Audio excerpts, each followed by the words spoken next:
சபரி, நீ ஒண்ணு கார்ல போவேனா? ஏன்? எதுக்கு? நேத்து கார் எடுத்துட்டு போனியே, போய் பாரு எவ்வளவு அழுக்கா இருக்குன்னு. என்ன பண்ண சொல்ற? நேத்து சென்னையில சடனா மழை பெஞ்சிருச்சு. அது மட்டும் இல்லாம கார்னு ஒண்ணு இருந்தா அது அழுக்காக தானே செய்யும். அதுக்கு என்ன பண்ண முடியும்? கார் ஒன்னும் நீ வாங்கினது இல்ல, எங்க அப்பா எனக்கு வாங்கி கொடுத்தது. சரியா? 3 மாசத்துல 3 இடத்துல ஸ்கிராட்ச்.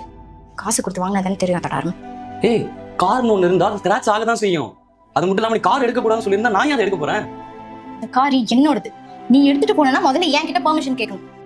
சரி, எனக்கு ஆபீஸ்க்கு டைம் ஆகுது. உனக்கு டைம் ஆச்சுன்னா போய் ஆட்டோ, பஸ் இல்லைன்னா ட்ரெயின்ல போ. ஏன் கார்லாம் போக கூடாது. சாவியை கொடு.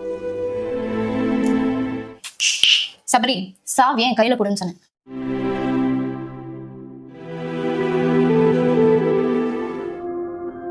என்ன உனக்கு மனசாட்சியே இல்லையா? இப்ப எதுக்கு ஆபீஸ்ல வந்தது வராதுமா இப்படி என்கிட்ட சண்டைக்கு வர? எங்க அம்மாவுக்கு உடம்பு முடியல, உனக்கு தெரியும் தானே? டாக்டர் அவ்வளவு ரொம்ப நிக்க கூடாதுன்னு சொல்லியிருக்காருல்ல. நீ போய் சமைக்கணும்னா கூட பரவாயில்ல, அவங்க கூட மாட ஏதாச்சும் ஹெல்ப் அது பண்ணலாம்ல.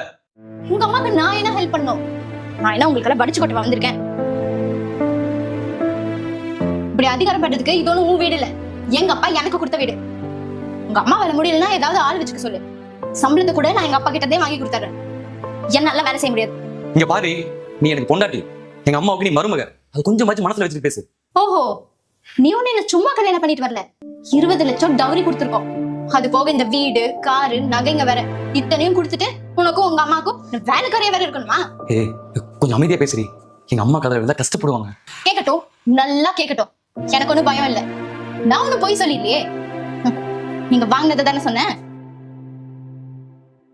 பணக்கார வீட்டு பொண்ணு அப்படியே பல்லு இழிச்சிட்டு வர வேண்டியது. இன்னொரு தடவை ஏதாவது பேசினேன், நீயும் உங்க அம்மாவும் சேர்ந்து என்கிட்ட வரதட்சணை கேட்டு கொடுமை பண்றீங்கன்னு போலீஸ்ல கம்ப்ளைண்ட் பண்ணிடுவேன். சபரி,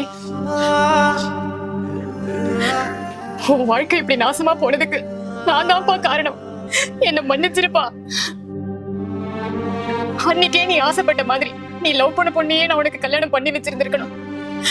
நான் தான் அந்த பொண்ணுக்கு நம்மளோட வசதி கம்மி, எங்க நீ வாழ்க்கையில கஷ்டப்பட போறியோன்னு பயந்து உனக்கு பிடிக்கலன்னாலும் பரவாயில்லன்னு இந்த பொண்ணை உன்னை கட்டாயப்படுத்தி கல்யாணம் பண்ணி வச்ச.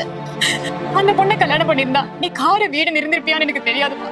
ஆனா சத்தியமா சந்தோஷமா இருந்திருப்பப்பா. காசுக்கு ஆசைப்பட்டு நானே இப்படி உன் வாழ்க்கையை அழிச்சிட்டேனேப்பா. ஐயோ, நடந்துருச்சுமா. இதுக்கு மேல என்னால எதுவுமே பண்ண முடியாது. எனக்காக இல்லைனாலும் இந்த சொசைட்டிக்காக நான் சந்தோஷமா வாழ்ற மாதிரி நினைச்சுதான் ஆகணும்ல. நீ சந்தோஷமா இருக்கணும் தான் நான் இந்த கல்யாணத்துக்கே ஒத்துக்கிட்டேன். ஆனா நீயும் சந்தோஷமா இல்ல, நானும் சந்தோஷமா இல்ல.